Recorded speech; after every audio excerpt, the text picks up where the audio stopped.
आज हम polynomial chapter का लेक्चर 3 शुरू करने जा रहे हैं, जिसमें हमने 8 क्वेश्चंस कर लिए हैं और आज हम हैं 9th क्वेश्चन पर।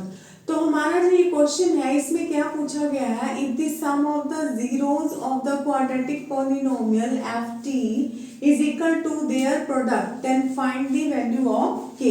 अब इसे कैसे सॉल्व करना है, उसी तरह से जैसे हमने क्या करना है, अल्फा बीटा 2 जीरोस लेट कर लेनी है इस क्वाड्रेटिक इक्वेशन की, और क्वाड्रेटिक इक्वेशन को राइट डाउन कर लीजिए, F T is equal to K T square plus 2t plus 3k। ठीक है, अब उसी तरह से हमने अल्फा प्लस बीटा की वैल्यू फाइंड आउट करनी है, जो होगी माइनस बी अपॉन ए। अब आपके पास जो b है स्टूडेंट्स, b की वैल्यू जो आपके पास रहेगी वो होगी 2, और जो a है जैसे हमने पहले कंपैरिजन किया था, तो a की जो वैल्यू है आपके पास क्या हो जाएगी, k। तो अल्फा प्लस बीटा आपके पास आ जाता है -2 अपॉन k।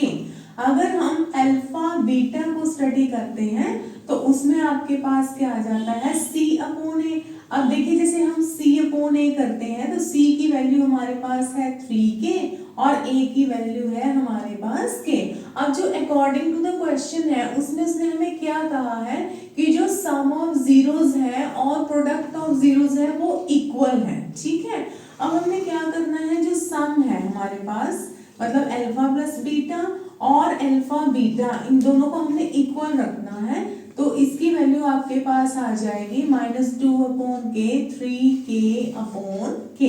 अब इसे सॉल्व करने के लिए आपने करना क्या है, जैसे आप k से k कैंसिल कर दीजिए और हमारे पास रह जाएगा -2 is equal to 3k।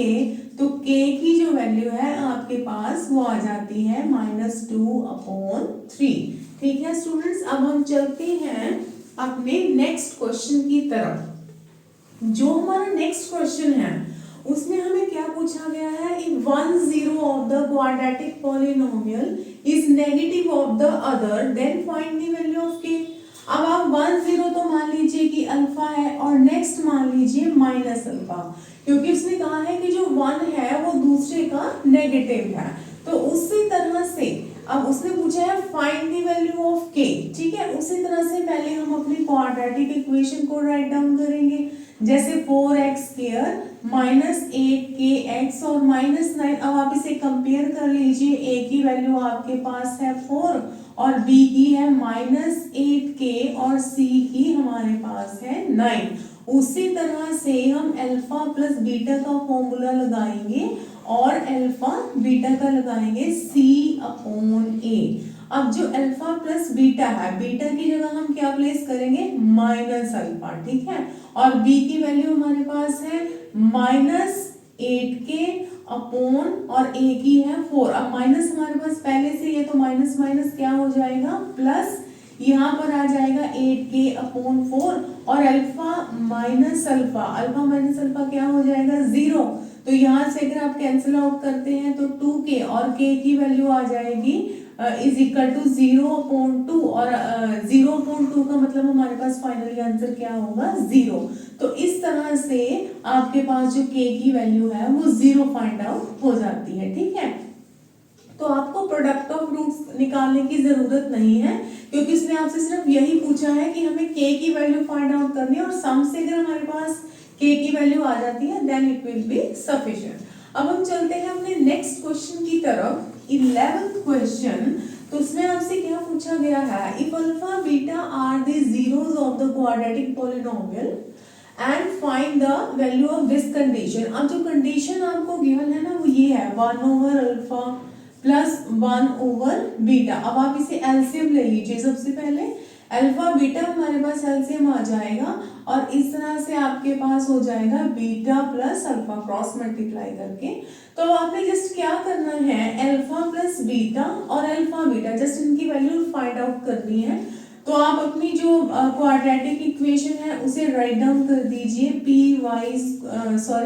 Is equal to 5y square minus 7y plus 1। तो उसी तरह से जब हम इसे कंपेयर करते हैं क्वाड्रेटिक इक्वेशन जो जनरल फॉर्म में हम लिखते हैं, तो हमारे पास a की वैल्यू 5 आ जाती है और b की -7 और c की 1 आ गई। ठीक है, अब आपने करना क्या है, अल्फा प्लस बीटा वो किसके बराबर होता है, -b/a, और अल्फा बीटा किसके बराबर होगा, c/a, मतलब जो फाइनली वैल्यू तो आपकी इसी कंडीशन की आएगी। ठीक है, अब आपने करना क्या है, जस्ट इसमें वैल्यूज फिल कर दीजिए। -7b है आप देख रहे हैं, और a की वैल्यू है 5 और यहाँ पर c है 1 और a है 5। ठीक है, अब माइनस माइनस क्या हो जाता है, प्लस। अब आप इसे रेसिप्रोकल ले लीजिए, जैसे कि यहाँ पर 5/1 हो जाएगा, 5 5 कैंसिल, तो फाइनली जो आपके पास आंसर आएगा वो आ जाएगा 7। अब हम चलते हैं अपने 12th क्वेश्चन की तरफ। जो हमारा 12th क्वेश्चन है उसमें आपको क्या गिवन है कि if alpha beta are the zeros of the quadratic polynomial then find the value of alpha square beta plus alpha beta square. जिस तरह से स्टूडेंट्स हमारे पास 11th क्वेश्चन में कंडीशन थी, उसी तरह से आपके पास 12th क्वेश्चन में भी एक कंडीशन है। तो ये कंडीशन किसी भी फॉर्म में आ सकती है, जस्ट आपने प्रैक्टिस ही करनी है। अब जैसे मान लीजिए कि हमने अल्फा स्क्वायर बीटा और अल्फा बीटा स्क्वायर की वैल्यू फाइंड आउट करनी है, तब आपने करना क्या है, इसमें आपने ध्यान से देखना है कि जो अल्फा स्क्वायर है उसे हम इस तरह से लिख दें, और जो बीटा स्क्वायर है उसे हम इसी तरह से लिख सकते हैं कि बीटा को 2 टाइम्स और अल्फा को 2 टाइम्स। अब आप देख रहे हैं हम कॉमन क्या निकाल सकते हैं, जैसे अल्फा और बीटा यहाँ पर भी प्रेजेंट है, अल्फा और बीटा यहाँ भी है, तो आप अल्फा बीटा कॉमन निकाल लीजिए। अब अंदर आपके पास क्या रह गया, यहाँ पर जस्ट अल्फा रह गया और ये रह गया आपके पास बीटा। अब जस्ट करना क्या है, आपने इसमें अल्फा बीटा और अल्फा प्लस बीटा की वैल्यूज फिल करनी है जैसे हम करते हैं।